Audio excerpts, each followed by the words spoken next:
Hari-hari ini saudara, bahkan kita belum tahu sampai kapan semuanya akan berlalu. Tanpa terasa ya hampir setahun ya. Kita sudah melewati semuanya ini saudara ya. Dan kalau kita masih ada sampai hari ini itu semua karena anugerah Tuhan. Saya percaya karena Tuhanlah yang menyertai hidup kita. Ya, dan saudara, saya percaya juga kalau kita masih ada di dunia ini berarti Tuhan itu mau. Ada sesuatu yang harus kita lakukan yang belum selesai untuk kita lakukan. Nah, di saat-saat seperti ini saudara, kita bahkan mendengar banyak kabar-kabar katanya tahun depan akan dimulai krisis ekonomi dan lain sebagainya. Itu membuat hati banyak orang tidak tenang. Ya, bahkan saudara, hari-hari ini saya melayani begitu banyak orang yang kehilangan damai sejahtera. Iya, banyak orang yang menelpon berkata, "Bu, saya tidak bisa tidur, ibu saya cemas, ibu saya sekarang minum obat tidur, saya minum obat penenang." Iya, bahkan beberapa berkata rasanya udah mau bunuh diri melihat keadaan, kehilangan pekerjaan dan lain sebagainya. Saudara, kita tidak bisa pegang kendali atas apapun di dunia ini, bahkan atas apa yang akan terjadi. Namun satu hal yang saya percayai saudara, ya, kita bisa mengendalikan bagaimana kita berespon terhadap semua keadaan. Alkitab memang berkata di hari-hari yang terakhir akan datang masa yang sukar. Ya, masa yang sukar, ya. Baik itu kesukaran dari luar, keadaan yang tiba-tiba berubah bahkan tanpa bisa kita prediksi. Ya, ada begitu banyak orang yang kehilangan pekerjaan bahkan untuk melanjutkan hidup sekarang banyak yang bingung. Tapi disinilah saya percaya kita sedang dimurnikan oleh Tuhan. Kita ada di masa-masa pemurnian hari-hari ini. Ya, bagaimana kita harus fokus kepada Tuhan supaya kita keluar sebagai pemenang. Bukankah Tuhan berkata, firman-Nya berkata, ya, ada tertulis, aku akan menggoncangkan satu kali lagi. Aku akan menggoncangkan bukan hanya bumi saja tetapi langit juga, ya, supaya tinggal tetap satu umat yang tidak tergoncangkan. Nah saudara, bagaimana kita berespon menghadapi semua yang terjadi di depan kita, bagaimana kita berespon terhadap semua keadaan ini, itulah yang terpenting. Hari ini tema firman Tuhan adalah ketenangan yang sejati. Iya, saudara, ketenangan hari-hari ini menjadi sesuatu yang langka dan bahkan itu menjadi barang yang mahal. Kenapa? Ya, seberapapun kita punya uang, kita nggak akan pernah bisa beli yang namanya ketenangan itu. Ya, makanya saya selalu berkata, ingat, tidak ada pendeta hebat, tidak ada dokter hebat, tidak ada psikiater hebat yang bisa menyembuhkan saudara, ya, selain dirimu sendiri dengan Tuhan. Pada akhirnya setiap kita akan berhadapan secara pribadi-pribadi dengan Tuhan. Ya, bahkan mungkin suami gak bisa nolong kita, istri gak bisa nolong, orang tua gak bisa nolong, anak tidak bisa menolong. Dan saat-saat ini kita harus benar-benar kuat dengan diri kita bersama dengan Tuhan. Supaya kita bisa menjadi berkat di tengah keluarga kita. Iya, mari kita akan sama-sama baca firman Tuhan dari 1 Petrus pasal yang keempat. Ya, 1 Petrus pasal yang keempat, firman Tuhan berkata begini, ayat yang ke-7 saudara ya. Kalau saudara lihat di sana judul perikopnya adalah hidup orang Kristen. Bagaimana kita harus hidup sebagai orang Kristen hari-hari ini. 1 Petrus pasal yang keempat ayat yang ke-7, kesudahan segala sesuatu sudah dekat. Karena itu kuasailah dirimu dan jadilah tenang supaya kamu dapat berdoa. Tidak ada yang lain yang dapat kita lakukan untuk bisa tinggal dalam ketenangan yang sejati selain kita melakukan semua ini. Yang pertama, ayat yang ke-7 berkata, kesudahan segala sesuatu itu sudah dekat. Mungkin ada orang yang berkata dari dulu juga katanya mau kiamat, buktinya sampai sekarang gak kiamat, ya. Saudara, bukan urusan kita, bukan bagian kita untuk cari tahu kapan Tuhan datang. Ya, tetapi di Alkitab ada tanda yang sudah diberikan, ya. Marilah kita hidup, ya, kalau kita mengkopi ada kata-kata bijak, ya, satu statement yang berkata, hiduplah seolah-olah kamu akan mati besok. Ya, mari kita melihat saudara, kita mati bukan hanya karena kena virus corona. Ya, kesudahan segala sesuatu itu sudah dekat. Kalau kita bicara tentang kiamat, ada yang berkata dari dulu juga zaman opa-opa kita juga dibilang udah mau kiamat, buktinya nggak kiamat-kiamat. Ya udah, kita berbicara kiamat dalam tanda kutip kiamat kecil, yaitu kematian. Ya, kita nggak pernah tahu kan umur kita sampai kapan. Ya, ada orang yang hari ini ketawa-ketawa, besok kita dengar sudah dipanggil Tuhan. Ya, kita nggak pernah tahu hidup yang Tuhan beri ini Tuhan bisa percayakan. Tidak ada satu orang pun yang bisa mengendalikan yang namanya kematian dalam kehidupannya. Ya, tetapi kita bisa menentukan bagaimana cara kita berespon untuk menghadapi setiap saat kesudahan di hidup kita. Mungkin itu kiamat, mungkin pengangkatan, mungkin kematian. Yang terpenting kita sadar dulu, kesudahan segala sesuatu itu sudah dekat. Ya. Bicara tentang kematian, bicara tentang akhir zaman, kita semua harus berjaga-jaga. Hiduplah seolah-olah kamu akan mati besok. Kalau orang tahu besok dia mau mati, dia gak mungkin bersinah lagi hari ini. Kalau orang tahu besok dia mau mati, dia gak mungkin kepahitan lagi hari ini. Dia akan beresin seluruh hidupnya. Dan itulah yang Tuhan mau. Ya, mari kita tanamkan dalam benak kita, pikiran kita, kesudahan segala sesuatu itu sudah dekat. Ya, karena itu ayat ini berkata, kuasailah dirimu dan jadilah tenang. Dengan kata lain saudara, kita ini bisa merasakan ketenangan sejati waktu kita bisa menguasai diri. Ya, kuasailah dirimu dan jadilah tenang. Kalau Alkitab ayat ini berkata jadilah tenang, berarti untuk menjadi tenang itu tanggung jawab siapa? Ya, istri untuk engkau bisa menjadi tenang itu bukan tanggung jawab suamimu. Suami untuk bisa hidup tenang bukan karena tanggung jawab istrimu. Anak-anak bukan karena orang tuamu. Orang tua bukan karena anak-anakmu. Kita dengan diri kita lah yang sedang berurusan bersama dengan Tuhan. Ayat ini jelas berkata jadilah tenang. Ya, saya ingat saudara, ya kita semua tahu Daud adalah seseorang yang pernah mengalami satu tingkat depresi yang sangat luar biasa ketika dia dikejar-kejar oleh Saul dan tentaranya dan akan dibunuh. Bayangkan yang akan membunuh dia adalah raja dari satu bangsa dan seluruh tentaranya. Ya, Daud saudara di dalam ketakutan yang begitu luar biasa. Dia melarikan diri, dia bersembunyi bahkan sampai di gua-gua. Kenapa? Di depannya ada satu kata yaitu kematian. Ya, kematian ada di depan matanya saudara. Ya, dan Daud harus berurusan dengan dirinya sendiri. Kenapa? Gak ada satu orang lagi pun yang bisa menghibur dia.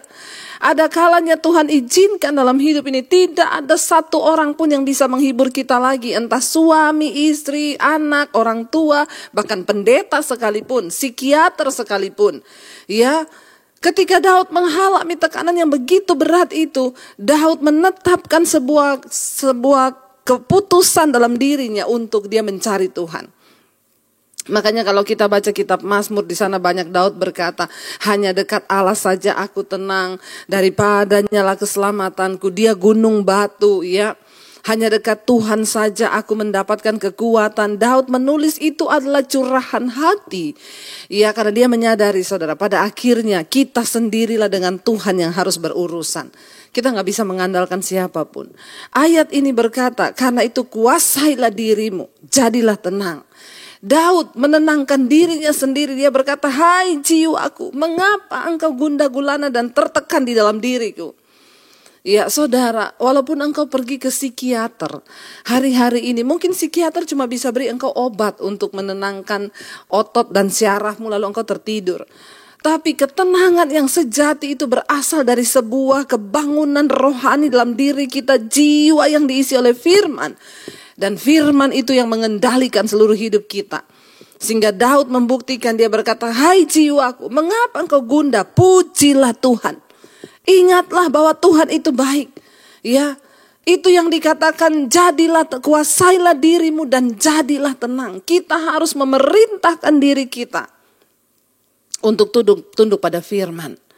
Ya, tidak ada kekuatan lain selain firman Tuhan saudara hari-hari ini. Ya, kuasailah dirimu. Di dalam kitab Amsal dikatakan orang yang menguasai diri itu, dia melebihi seorang pahlawan yang bisa merebut sebuah kota. Ya, untuk merebut sebuah kota itu butuh perjuangan yang tidak mudah, berat. Tetapi Alkitab berkata orang yang bisa menguasai dirinya, dia melebihi seorang pahlawan yang bisa merebut sebuah kota. Berarti wow, orang yang bisa menguasai diri itu melebihi pahlawan yang merebut kota saudara. Di kitab Amsal juga dikatakan saudara, orang yang tidak dapat menguasai dirinya, dia tuh seperti kota yang temboknya roboh. Pada zaman dulu saudara, kekuatan dari sebuah kota itu adalah tembok. Ketika mereka ingin membangun sebuah kota, mereka bangun tembok dulu. Kenapa? Tembok bicara tentang perlindungan. Ya, makanya kitab Amsal berkata orang yang tidak menguasai dirinya itu seperti kota yang roboh temboknya. Artinya apa? Tidak ada perlindungan. Serangan bisa masuk dari luar, dari dalam. Tapi ketika kita bisa menguasai diri, tidak ada satupun keadaan yang bisa membuat engkau stres atau depresi. Kenapa? Karena engkau mengendalikan dirimu dengan firman Tuhan. Makanya Tuhan berkata kepada Yosua, janganlah engkau lupa memperkatakan kitab Taurat ini. Ya, renungkanlah itu siang dan malam dan bertindaklah hati-hati sesuai dengan semua yang tertulis di dalamnya. Saudara, mari jangan jadikan firman Tuhan hari-hari ini hanya sebagai konsumsi telingamu. Tapi jadikan firman sebagai sesuatu yang mengandung kuasa yang bisa menggerakkan seluruh jiwa dan hidup kita. Kalau kita semua menjadi pelaku firman dan memperkatakan firman itu, saya percaya nggak ada orang depresi. Ya, tidak ada orang yang tidak bisa tidur. Ada begitu banyak orang yang tidak bisa tidur. Kenapa, saudara? Karena engkau tidak menundukkan jiwamu kepada firman. Ayat ini berkata, kuasailah dirimu, jadilah tenang. Ya, kita harus menjadi tenang hari-hari ini karena kekuatan kita itu hanya di dalam Tuhan saja. Ya, kita harus menjadi tenang. Ya, saudara, saya pernah mengalami sesuatu dan saya belajar tentang ketenangan sejati. Ketika satu kali saya mau pelayanan ke Solo, ya, dan naik pesawat dengan suami, saudara. Waktu itu saya sudah melihat ya awan gelap di atas bandara. Itu jam 3 sore, saya ingat. Lalu saya itu sempat colek suami, saya bilang, ini pesawatnya mau tetap naik nih, awannya sudah kayak begini hitam. Ya, tapi suami saya cuma jawab, ya mereka yang lebih tahu lah, kita pokoknya penumpang duduk aja. Ya saudara, ya memang hanya orang beriman yang naik pesawat. Kenapa? Karena waktu udah di pesawat kita juga gak kenal siapa pilotnya. Pokoknya kita menaruh hidup kita kepada Tuhan. Dan benar gak berapa lama ya ada suara terdengar panggilan untuk para penumpang masuk ke pesawat. Ya, ketika dalam pesawat saya sudah melihat gerimis sudah mulai turun dan itu awan hitam sekali di atas bandara. Tapi pesawat itu tetap ya take off, saudara. Dan benar saja ketakutan saya terjadi ketika dia take off dan masuk ke dalam awan yang gelap itu. Saudara, padahal itu jam 3 sore saya melihat di jendela pesawat tidak ada cahaya. Ya, gelap gulita di dalam awan itu, yang ada hanya kilat yang menyambar, saudara, dan ada air ya hujan yang ada yang terlihat di jendela pesawat. Ya, lalu pesawat itu bergoncang, saudara. Ya, goncangan yang cukup keras sampai ya pintu antara pilot dan penumpang itu kebuka dan benturannya kencang sekali sampai semua orang berteriak. Ya, kita seperti naik truk, saudara, di gunung-gunung batu gitu ya. Semua orang ketakutan, semua orang berdoa, termasuk saya, karena pendeta juga manusia.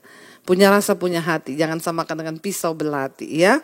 Saya mulai ketakutan, saudara, dan saya mulai berpikir, aduh ya, anak-anak saya masih kecil. Tiba-tiba benar pesawat itu dengan segenap kekuatannya berusaha menembus awan. Ya, lalu terjadi benturan yang keras, pesawat ini terhempas ke bawah, saudara. Aduh, saya benar-benar saya menggenggam erat tangan suami saya dengan rasa takut yang begitu ya. Saya cuma pikir anak saya masih kecil, Tuhan. Kalau sudah waktunya saya dipanggil Tuhan dengan cara ini, kami mengalami kecelakaan pesawat, ya sudah. Saya percaya Tuhan, anak-anak saya Tuhan yang lindungi. Saya menyerahkan roh, jiwa, dan tubuh saya dalam tangan-Mu. Semua orang berteriak, saudara, ya. Saya juga berteriak, Tuhan Yesus, dalam nama Yesus, karena lama goncangan itu. Tiba-tiba, saudara, di tengah ketakutan yang begitu hebat, ya, ada suara lembut yang berkata di hati saya, ayo nyanyi. Ya, kuasai dirimu, nyanyi, naikkan pujian.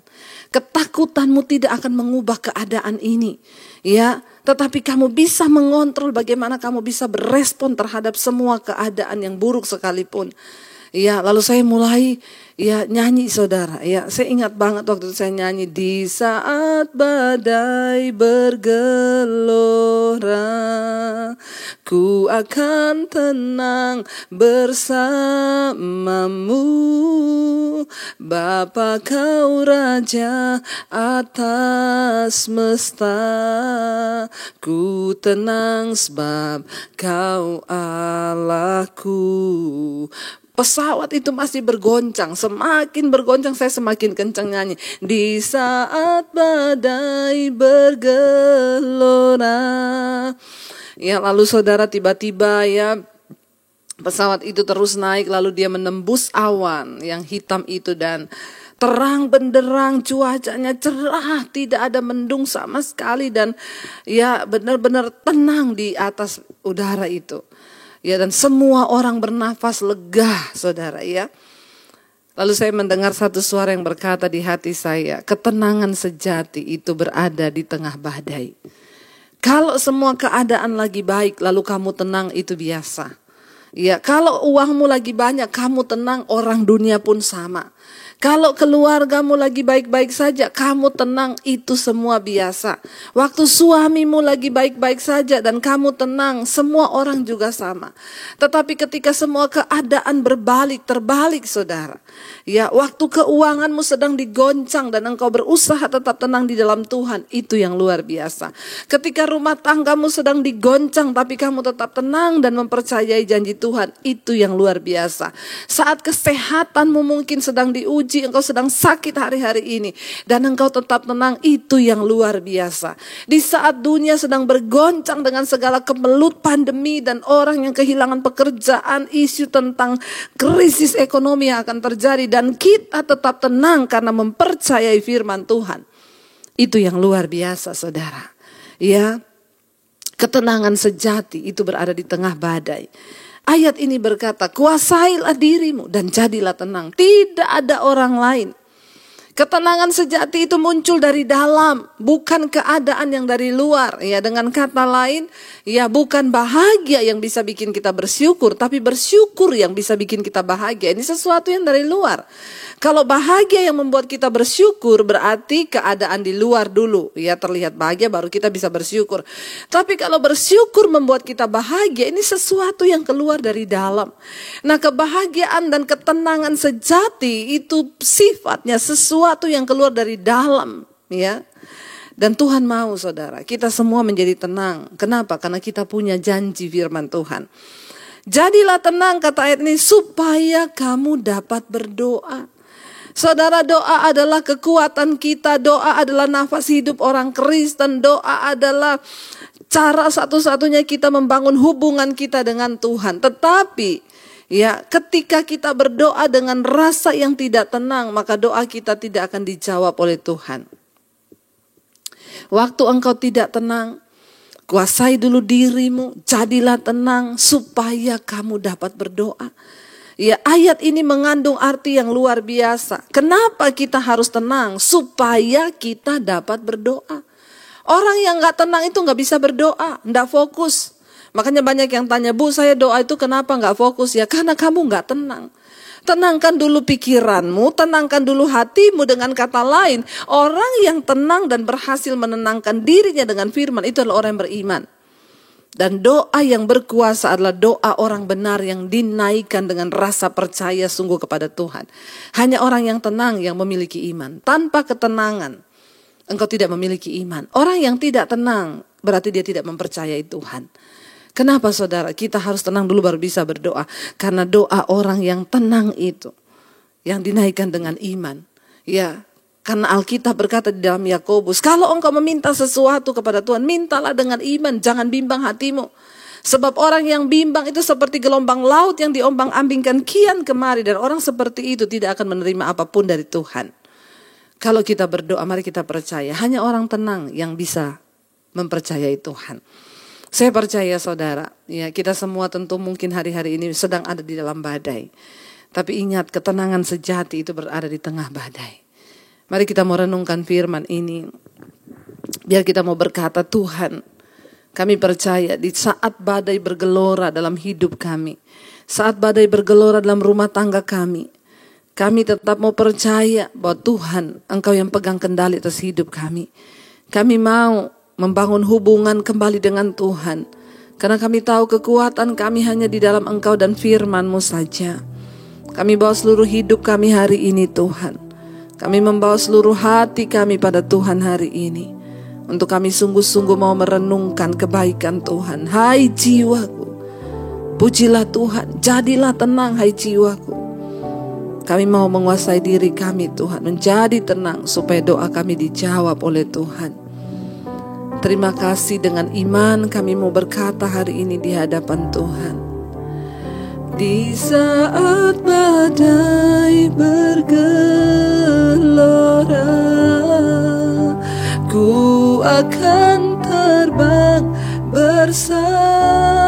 namamu,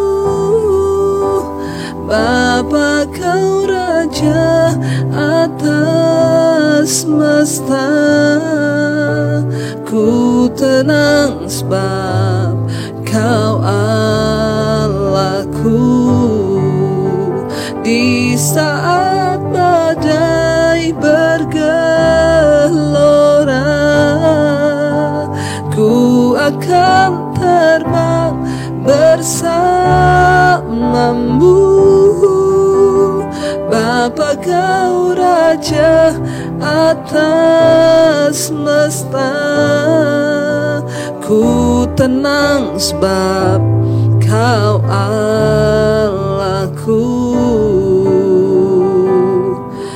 Kami tenang sebab Kau Allah kami. Kau yang pegang kendali atas hidup kami, Tuhan. Kami percaya janji-Mu, kami percaya firman-Mu. Terima kasih Bapa. Mungkin hari-hari ini saudara, engkau sedang mengalami badai persoalan di dalam hidupmu.